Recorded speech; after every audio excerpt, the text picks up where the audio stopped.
은혜로운 찬양 감사합니다. 이 시간에 함께 인사 나누겠습니다. 우리 앞뒤 좌우 교민과 인사 나눕니다. 사랑합니다. 축복합니다. 기도하겠습니다. 하나님 감사합니다.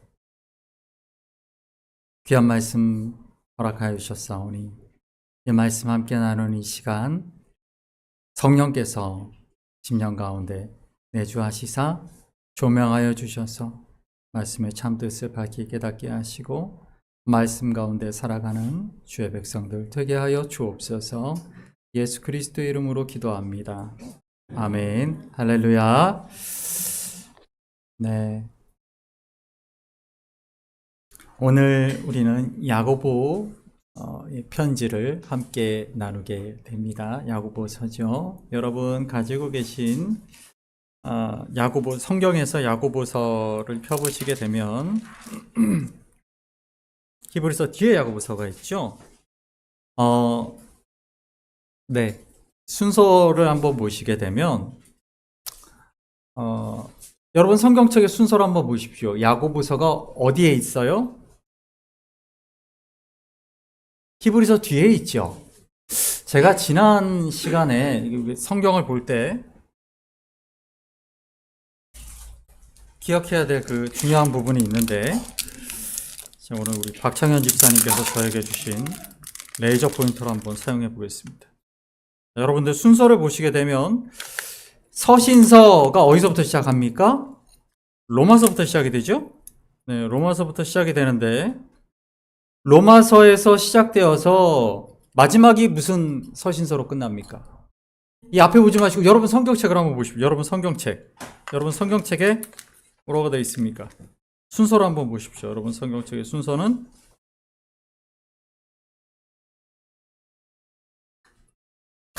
신약 성경의 가장 끝이 뭐죠? 요한계시록이죠. 요한계시록은 우리가 잘 아는 바와 같이 서신서라기보다는 묵시문학, 묵시서에 들어갑니다. 그러면 편지라고 할 수 있는 것은 어디가 끝입니까? 유다서가 끝이죠. 네. 유다서와 오늘 우리가 볼 야고보서는 굉장히 연관성이 있습니다. 어떤 연관이 있을까요? 유다서와 야고보서의 연관성은 뭘까요?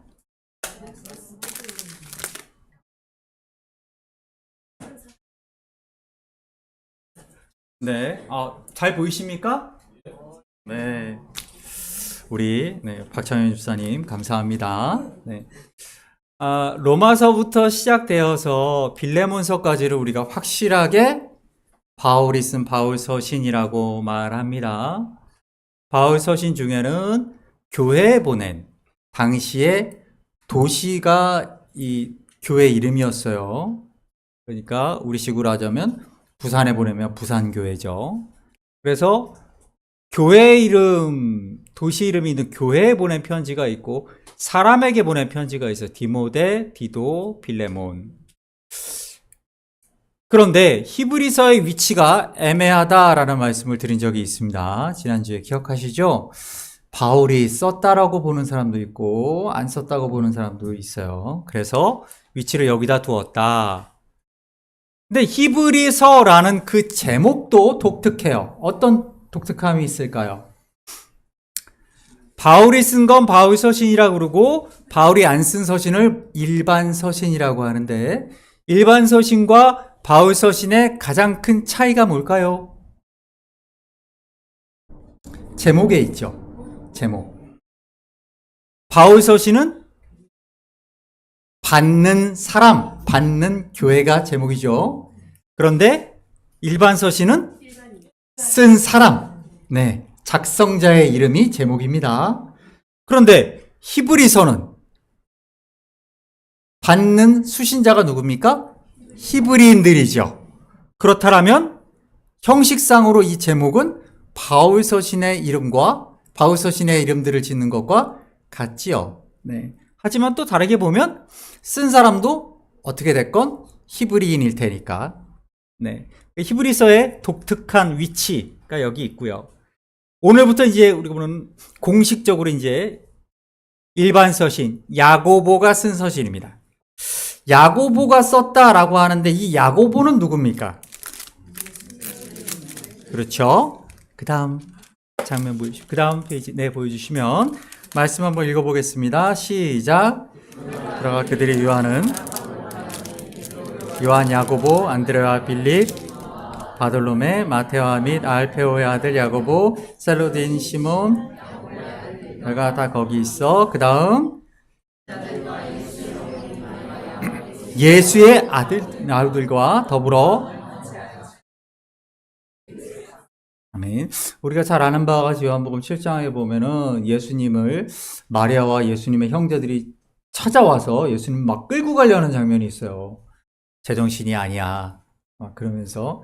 근데 그게 단순히 그런 걱정만 있는 것이 아니라 당시에는 그런 선지자, 메시아라고 했을 때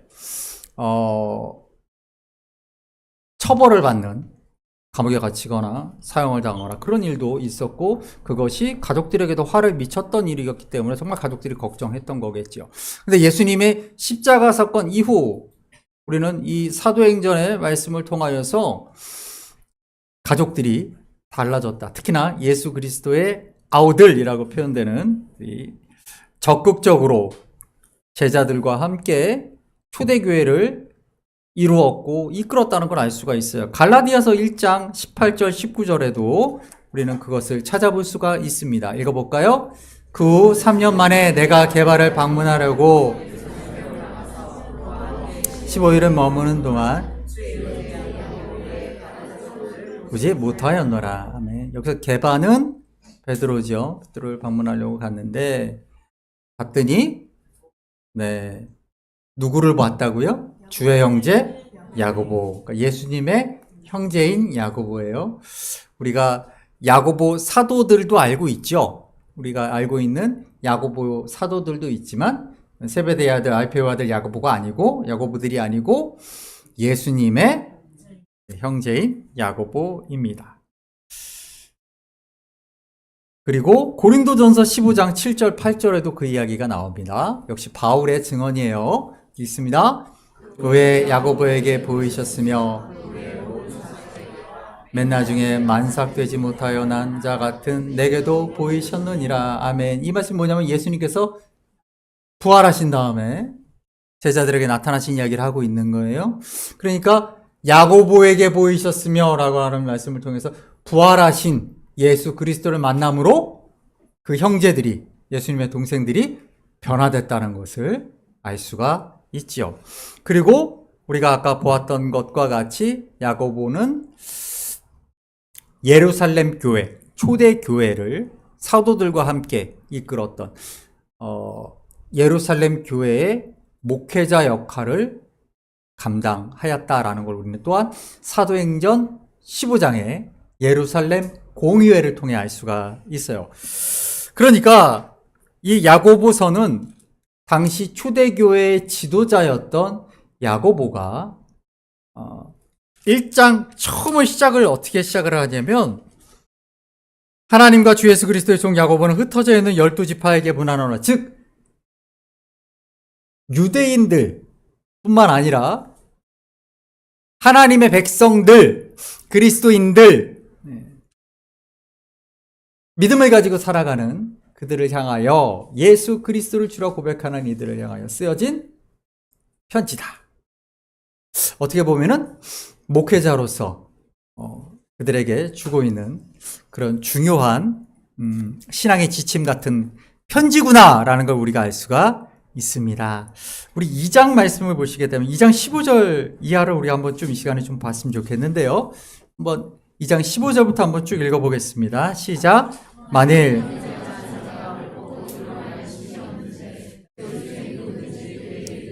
평안히 가라, 덥게 하라, 배부르게 하라 하며 그 몸에 쓸 것을 주지 아니하면 무슨 유익이 있으리요.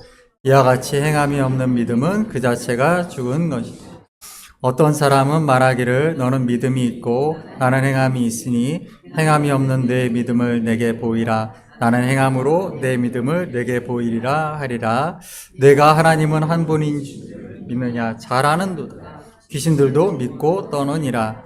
아, 허탄한 사람아, 행함이 없는 알고자 하느냐? 우리 조상 아브라함이 그 아들을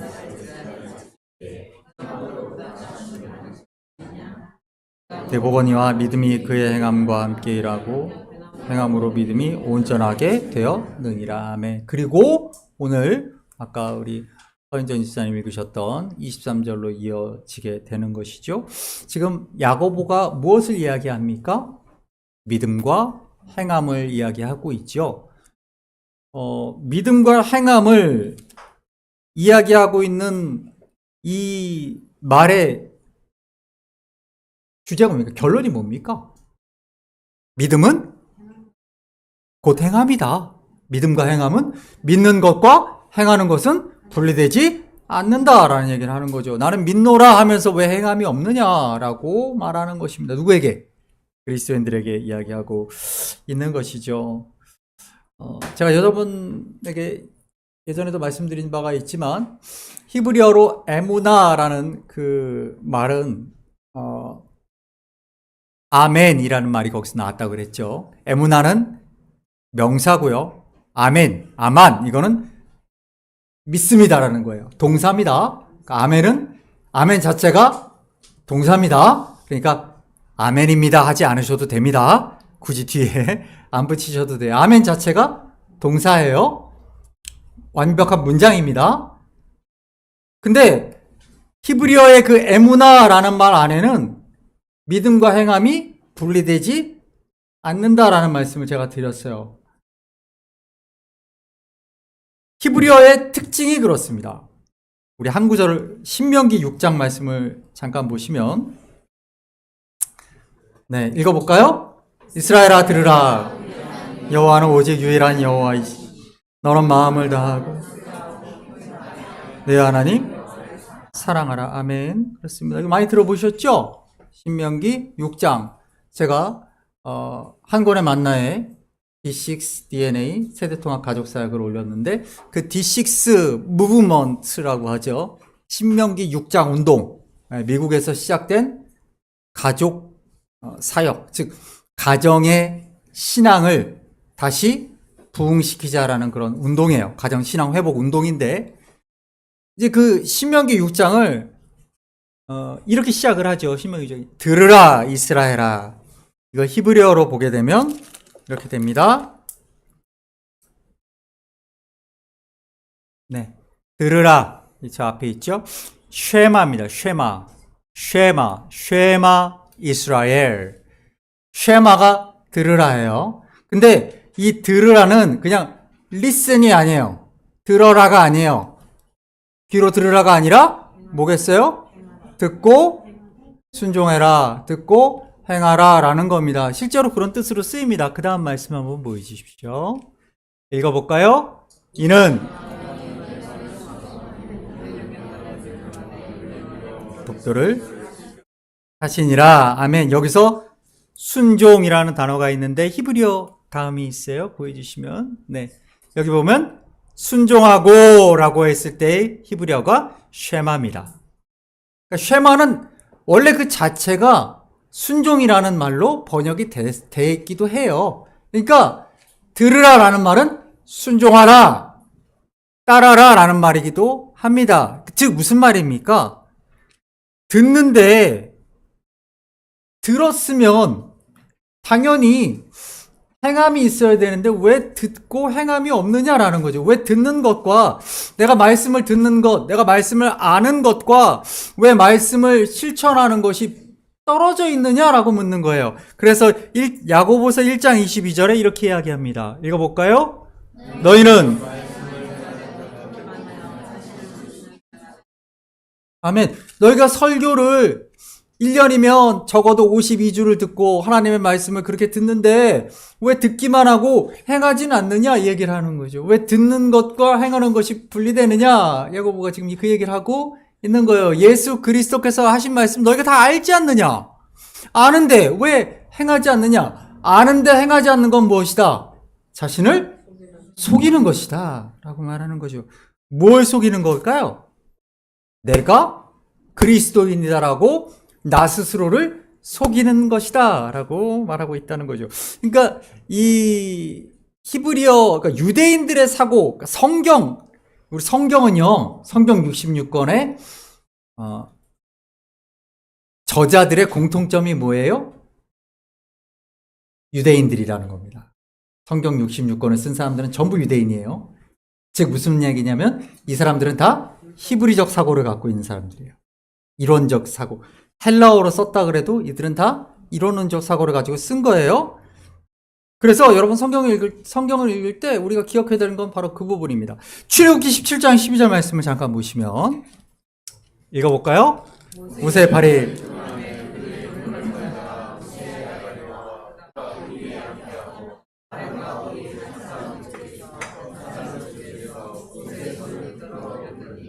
그 손에 해가 지도록 내려오지 않은지라. 아멘.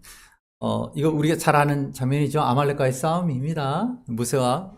모세가 팔을 들면 이스라엘이 이기고 내리면 지고, 그러니까 양쪽에서 아론과 훌이 붙잡고 있었다. 근데 이 내려오지 아니한지라라는 이 말도 역시 의역인데, 다음 보이십시오. 네.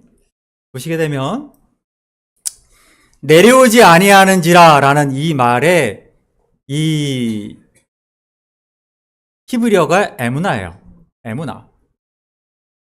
에무나가 아까 뭐라 그랬죠? 믿음. 네. 내려오지 아니하는 것과 믿음이 무슨 상관이 있어요? 에무나의 다른 의미는 뭐냐면 지속하다예요. 그래서 영어로 스테디예요. 이게 잘렸네, 밑에가. 스테디입니다. 지속하다. 그러니까 믿음은 무엇이냐? 지속하는 거예요. 지속하는 거. 감사합니다. 네, 여전하다, 지속하다. 그런 뜻이 갖고 있어요.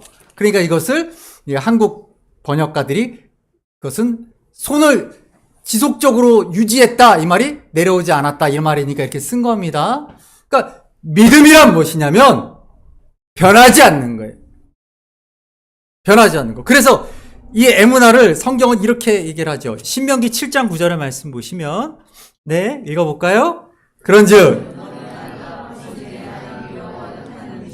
신실하신 하나님이시라. 그의 계명을 지키는 자에게는 천대까지 베푸시되. 아멘. 네, 그 다음 보여주시면, 네, 감사합니다.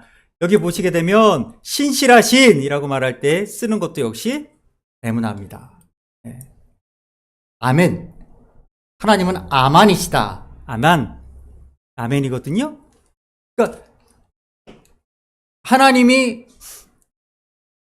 에무나다, 이 얘기는 뭐냐면 하나님은 신실하시다, 편하지 않으시다. 우리가 성경에 그걸 또 미쁘신이라고 말하는 거예요. 그러니까 믿음이라는 건 뭐냐면 지속적인 것입니다. 어제는 있다가 오늘은 없는 게 아니에요. 그 다음 말씀도 한번 보여주십시오. 그런 의미에서 제가 하나의 다른 단어를 이야기를 한번 잠깐 해볼까요? 왜냐면은 이 히브리어의 의미가, 말의 의미들이 어떻게 확장되는가에 대한 얘기예요. 시편 23편 6절이에요. 우리 잘 아는 말씀이죠. 읽어볼까요? 반드시 내가, 아멘. 여기 집이 나오죠. 여러분, 이 집이 무슨 집일까요? 여호와의 집에 영원히 살리로다. 여호와의 집에, 이게 교회에 산다는 얘기가 아니에요. 성전에 산다는 얘기가 아니죠. 근데 히브리어로는, 그 다음 보여주십시오, 지사님. 고맙습니다. 네, 히브리어로는 그냥 베이트입니다. 베이트가 집이거든요. 우리가 벳이라고도 그냥 집이에요. 그런데 이 집이라는 표현을 다르게 쓰죠. 어떻게 씁니까? 우리가 성경을 읽을 때 집이라는 단어로 다 번역이 됐는데, 이걸 그 다음 말씀 보여주십시오. 네, 고맙습니다. 읽어볼게요. 가서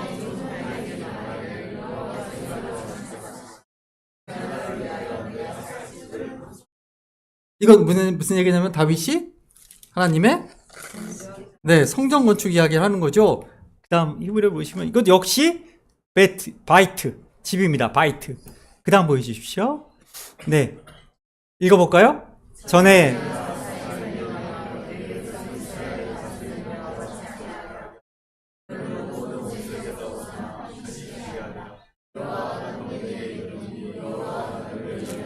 집을 짓고 라고 돼 있죠. 그 다음 말씀도 한번 보여주십시오. 네, 수완이 차서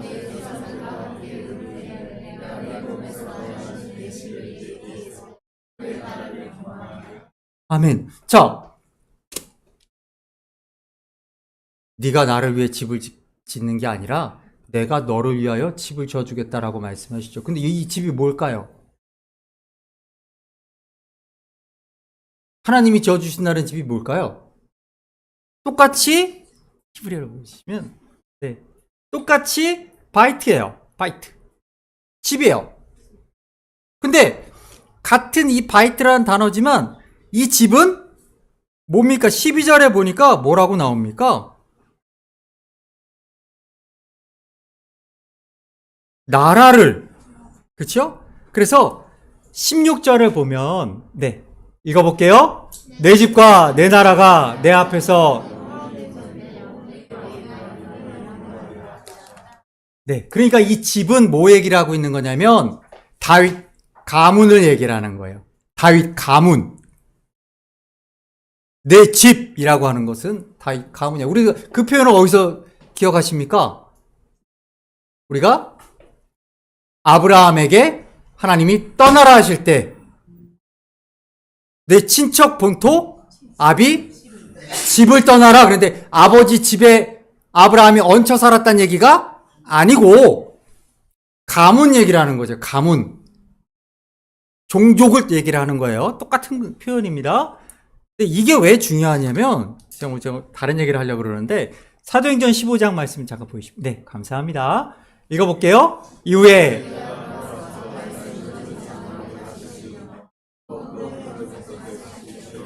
아멘. 이 말씀이 다윗의 장막 여러분 많이 들어보셨습니까? 다윗의 장막? 다윗의 장막 들어보셨죠? 네, 다윗의 장막 운동이라고도 하는데 신사도 운동이라고 불리는 그런 움직임 그런 운동이 있어요. 이제 뭐 찬양을 중심으로 하는 여러분 잘 아시는 스캇 브레너 목사님 그 다윗의 장막 찬양 팀도 있죠. 많이 부르는 CCM 찬양들 가운데에도 다윗의 장막 찬양들이 굉장히 많이 있습니다. 그런데 그 다윗의 장막의 운동이 어떻게 일어난 거냐면 우리가 아는 바와 같이 다윗이 법궤를 블레셋에게 뺏겼다가 나중에 그 법궤가 오베데돔의 집에 있는 걸 다윗이 어떻게 해요? 예루살렘으로 가져오지요. 가져오는데 성막은 그때 거기 있지 않았어요. 그래서 장막을 쳐놓고 법궤를 놓고 그 주위에 레위인들이 둘러서서 찬양하며 다윗의 장막 운동을 하는 분들은 그들이 24시간 거기서 찬양하며 기도하였다. 그래서 24시간 찬양운동, 기도운동 그 운동들을 합니다. 그러면서 이제 그게 이제 여러분들 굉장히 미국에서 뭐 비나드 운동이라든가 막 예배가 끊이지 않고 막 이어지는 부운동이라고 뉴스가 나오는 것들이 있어요. 올해도 그런 게 있었는데 막 예배가 한번 시작됐는데 끝나지 않는 거예요. 막 진행이 됩니다. 막 그러고 가면 막 사람들이 막 쓰러지고 뭐 아말감 막 바뀌고 금가루가 날아다니고 막 그런 것들이 다 신사도 운동입니다. 그게 이제 다윗의 장막 운동으로 표현되는 그런 운동인데 사도행전에 그런 놀라운 기적과 그런 표적들이 일어난다라는 거예요. 그러니까 실제로 그런 것들이 지금 굉장히 많아요. 여러분 주변에 굉장히 많아요. 여러분 들어보셨을 겁니다. 그런데 이것도 말씀을 오해해서 생긴 그런 것들인데 그 뒤에 아모스서 말씀 있죠? 네. 저 사도행전 15장 말씀이 왜 나왔냐면 아모스 선지자의 예언 때문에 그래요. 읽어볼까요? 그날에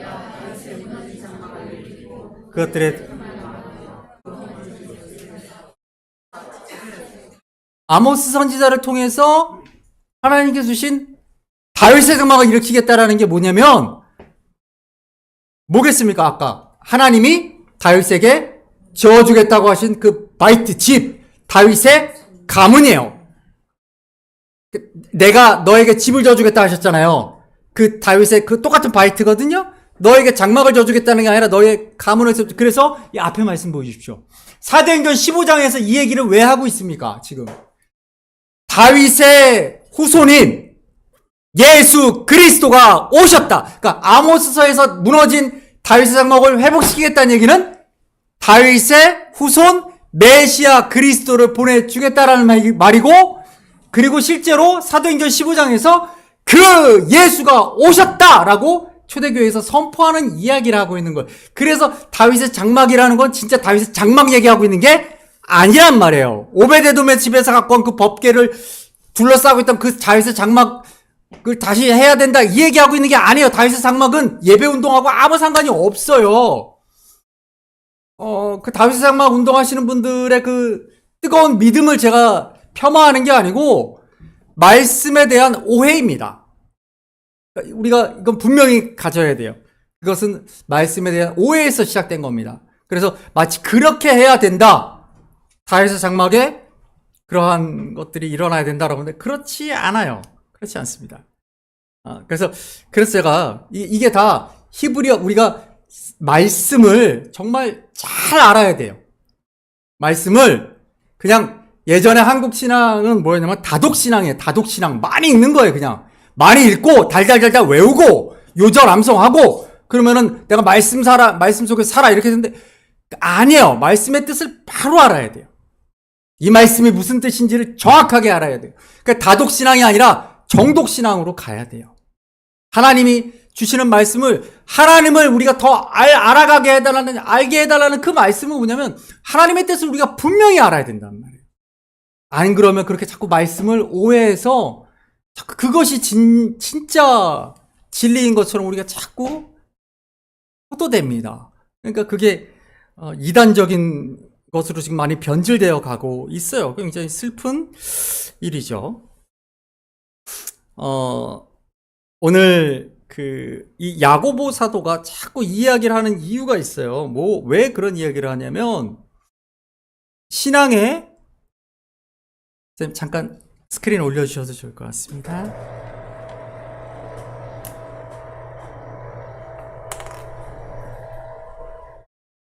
신앙생활을 한다는 것이 어떤 것인가로 봤을 때 우리 삶의 인생이 이렇게 있다면 내 신앙에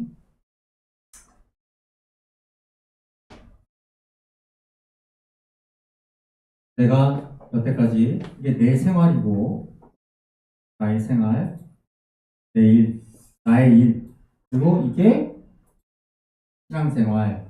그러면 보통 한 4분의 1이 나의 신앙생활에 내가 한 4분의 1만 썼어.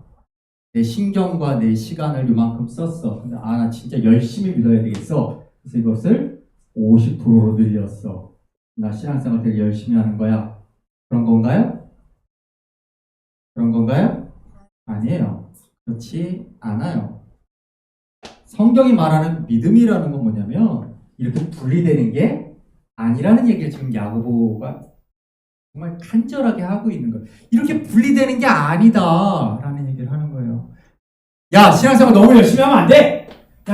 그냥 어느 정도만 하고 나머지 네 생활하고 이런 거야 라고 말하는 세상 사람들은 그렇게 말을 해요. 그 사람들이 얘기하는 건 종교생활인 것이죠. 종교생활 얘기하고 있는 게 아닙니다. 저는 지금 신앙이라는 건 이렇게 분리되는 것이 아니다라는 얘기를 하는 거예요. 근데 유대인들이 자꾸 분리하죠. 왜 분리할까? 왜 분리를 시킬까? 지난번에 좀 보여드렸던 하나님께서 이스라엘 백성들에게 그들의 옷 내 귀에다가 옷술을 만들어 늘 하나님의 말씀을 기억하라 하셨던, 기억하시죠? 그 말씀? 우리 함께 나눴던 말씀이 있습니다. 자, 우리 에논이 앞으로 나올까? 에논이 나와. 우리 에논이가 유대인들의 그 성인식 하는 나이가 13세입니다. 만 13세. 이렇게 성인식가 되면 제가 우리 김영원 집사님이 하셔야 되는 거지만 이렇게 이렇게 입혀줍니다. 이게 이제 성인이 된 거예요. 이러면 어떻게 되느냐? 이제 시나고그라 그래서 회당에서 말씀도 읽고, 우리 시기의 예배예요. 말씀도 읽고, 또 말씀에 대해서 토론도 하고, 그리고 말씀을 외워서 와서 말씀을 본인이 외운 것을 암송하고 그 말씀의 뜻을 설명하고 또 그것에 대해서 어른들과 토론합니다. 마치 누가복음에서 예수님이 12살에 성인식하러 예루살렘 가셔서 그곳에서 그렇게 율법학자들과 토론했던 것처럼 그런 걸 하는 것이죠. 에노니. 자, 우리 에노니에게 제가 중요한 이게 옷술이에요. 옷술. 이 옷술을 잡아봐. 있어. 옷술의 이름이 제가 뭐라 그랬는지 기억하십니까? 저 기도본은 탈릿입니다. 탈리트라고 하고요. 저 옷술의 이름은 치치트입니다. 치치트는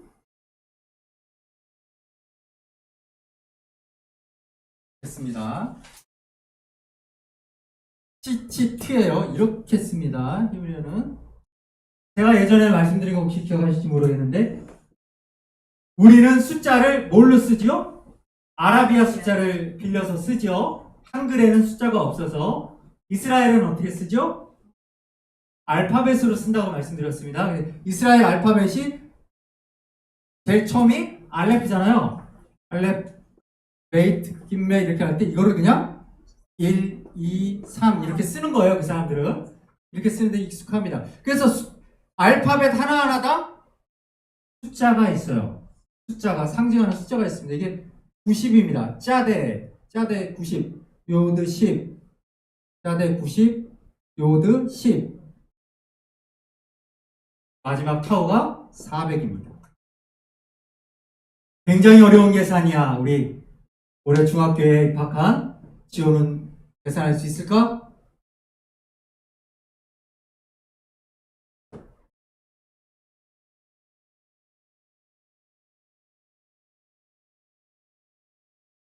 자, 불금중학교. 자, 중학교 대표. 자, 400 더하기 10 더하기 90 더하기 10 더하기 90은? 600. 맞아, 600. 600입니다. 이 치치트가 의미하는 건 600. 자, 그럼 이제 에론에게. 에론이 들고 있는 그 술의 가닥은 모두 몇 개야? 몇 개의 가닥으로 이루어져 있지?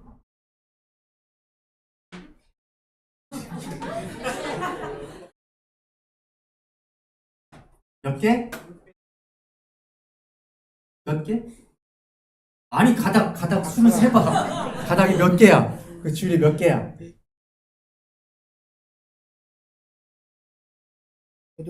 8개. 더하기 8. 그리고 매듭이 있지. 매듭이 몇 개야? 성인식에서 하는 겁니다, 실제로. 세봐.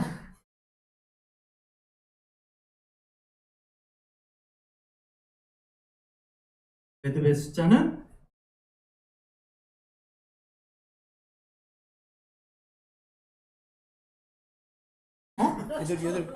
아니, 매듭 몇 개야?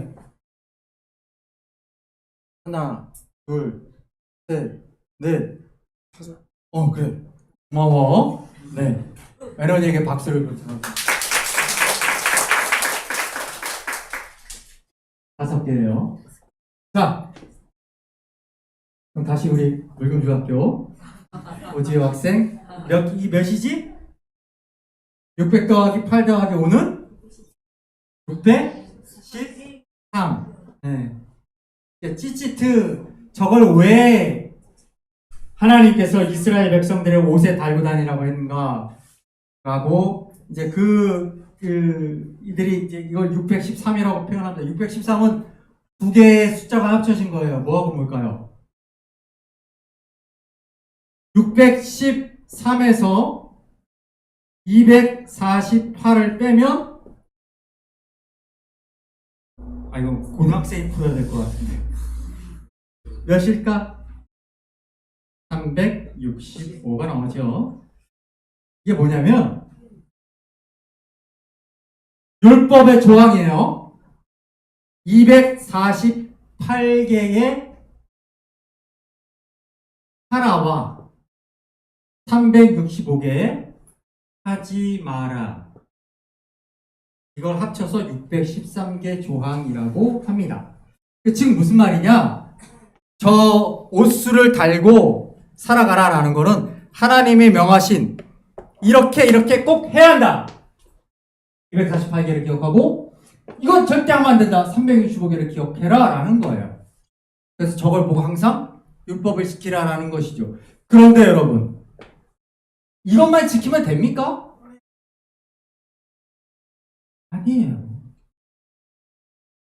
왜 율법주의가 됐냐면, 쉽게 말하면 내가 선을 넘지 않으면 되는 거예요. 안식일 규정 때 이스라엘 가면 이렇게 줄들이 막 가 있어요. 빨랫줄 같은 게 녹색, 보라색, 노란색 줄들이 가 있어요. 막 이렇게 길거리 이렇게 가 있는 걸 여러분 보실 수가 있어요. 그게 뭘까요?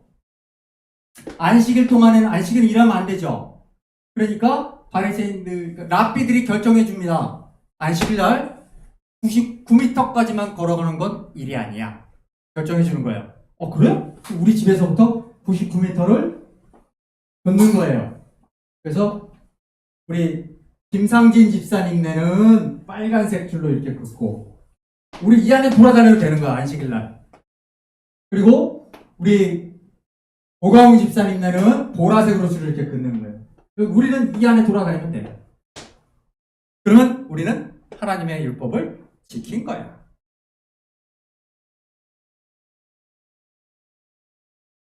하나님께서 하나님의 백성으로 살라라는 것은, 믿음을 가지고 살라라는 것은 뭘 하고 뭘 안 하고 이거 지켜서 요거 법들만 잘 지키면, 율법의 법들만 잘 지키면 너는 의리야가 아니고 하나님이 정말 말씀하시는 하나님의 마음에 합한, 하나님이 그 말씀을 주신 그 뜻에 합한 사람으로 살아가라는 것이죠. 근데 그는 그렇게 살지 않았다는 거예요. 그러니까 행하라는 것만 행하면 되지. 왜 내가 그 이상을 해야 돼? 내가 하지 말라는 것만 안 하면 나는 의로운 사람이지. 이거 안 하라는 얘기는 없었는데? 그러니까 난 이거 안 해도 괜찮겠어. 여러분, 그리스도인이 된다는 것은 술, 담배를 안 하고, 도박을 안 하고, 살인을 안 하고, 간음을 안 하고, 도둑질을 안 하면 그리스도인입니까? 예배 오고, 헌금하고, 교회 봉사하고, 그러면 신앙생활 잘하는 겁니까? 아니에요. 아니에요. 우리도 이 야고보의 그 안타까운 마음을 느껴지지 않으십니까? 그게 전부가 아니야! 라고 말하는 거예요. 그게 끝이 아니야. 그게 전부가 아니야. 라고 말하는 거예요. 믿음은 그렇게, 믿음의 삶은 종교적인 것과 분리되지 않아. 라는 거예요. 너 자신이 하나님처럼, 예수 그리스도처럼 살아가야 돼. 라고 말하는 것이죠. 그러니까 바울 사도가 계속 얘기하는 거예요. 예수 그리스도의 장성한 분량에 이르기까지 자라나라. 믿음과 뇌가 분리되지 않는다. 어제 우리 박준평 성도님, 우리 박형아 집사님 아버님 병문안을 다녀왔습니다. 신방을 갔다 왔는데요. 비가 엄청나게 많이 왔습니다. 그 빗속을 우리 이훈 집사님이 운전하시느라고 너무 고생하셨는데, 네, 우리 박준평 성도님 여러분들 기도해 주셔서 제가 3번 갔는데 울산을 3번째 간 거예요. 처음으로 깨어 계신 걸 봤습니다. 항상 이렇게 중환자실에서 산소 마스크를 끼고 의식이 없던 상태에서도 기도하고 나오고 그랬었는데, 어제 깨어 계신 상태에서 제가 말씀을 읽어드렸습니다. 요한계시록 3장 20절 말씀이었어요. 그 말씀이 저는 가장 의미가 있다고 생각을 해요. 볼지라도 내가 눈 밖에 서서 두드리노니 누구든지 내 음성을 듣고 문을 열고 내가 그에게로 들어가. 그렇지요. 그와 더불어 먹고 그는 나와 더불어 먹으리라. 무슨 얘기입니까? 주님이 내 안에 들어와 이제 합해지는 거예요. 분리되지 않는 거예요. 여러분 오늘 성찬식을 합니다. 성찬식의 의미가 그겁니다. 그래서 우리가 성찬식을 하는 겁니다. 신앙생활과 내가 분리되지 않아요. 나는 주님과 하나가 된 거예요. 내가 요건 하니까 내가 믿음의 사람이고 요건 안 하니 요거는 내가 믿음 사람이니까 요건 안 해야지 이게 아니에요. 그렇게 분리돼서는 분리하지 마세요. 늘 예수 그리스도라면 어떻게 하셨을까를 늘 생각하시고 늘 하나님이 기뻐하시는 것은 어떤 것일까를 생각하십시오. 그 잣대를 가지고 살아가라는 것입니다. 바로 그것이 우리에게 주어진 그리스도인의 삶이죠. 우리 마지막으로 창세기 3장 15절 우리 아까 윤아가 읽은 말씀을 잠깐 여러분 보실게요. 읽어볼까요? 시작. 내 후손도 여자의 후손과 원수가 되게 하리니 여자의 후손은 내 머리를 상하게 할 것이요 너는 그의 발꿈치를 상하게 할 것이니라. 아멘. 그렇습니다. 성도의 믿음이란 어떤 것이냐면 우리 그 다음 말씀 마지막 말씀인데 요한계시록 말씀이에요. 보여주십시오. 용이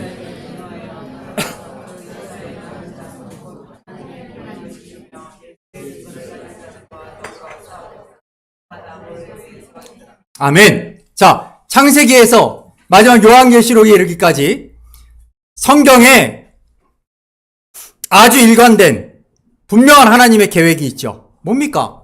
여자의 자손, 하나님의 계명을 지키며 예수의 증거를 가진 자들은 뱀의 머리를 상하게 하는 이 영적 전쟁을 언제까지? 그렇지요. 세상 끝날까지 하는 겁니다. 하나님의 계획을 이루어가는 그 일들을 해나가는 거예요. 내가 그리스도인이 된다는 건 종교생활하는 신앙인이 된다는 게 그래서 축복받는 사람 되는 게 아니에요. 그렇게 말하는 교회가 있다면 그건 교회가 아닙니다. 그리스도인이 된다는 건 하나님의 그 도도한 그 역사의 그 놀라운 그 계획들 가운데 내게 맡겨진 그 소명의 삶을 내가 살아가는 거예요. 하나님의 역사를 그 역사 속에 나에게 맡겨진 역할을 내가 하는 거예요. 그게 내 삶의 전부가 돼야 돼요. 그게 내 삶의 이유가 되는 거예요. 내 삶의 목적이 거기에 있는 거예요. 종교 생활해서 축복받자가 아니라 내가 이 창세기부터 요한계시록에 이르는 이 하나님의 역사 가운데 한 부분 나에게 맡겨진 이 역할 이걸 내가 열심으로 감당하는 것입니다. 하나님의 계획을 이루어가는 우리 에무나가 뭐라 그랬죠? 지속적인 변하지 않는 그러한 믿음을 가지시는 저 여러분 되시기를 소망합니다. 날마다 하나님 앞에 나아가는 우리가 되기를 소망하며 함께 찬양하겠습니다. 여러분 가지고 계신 주보에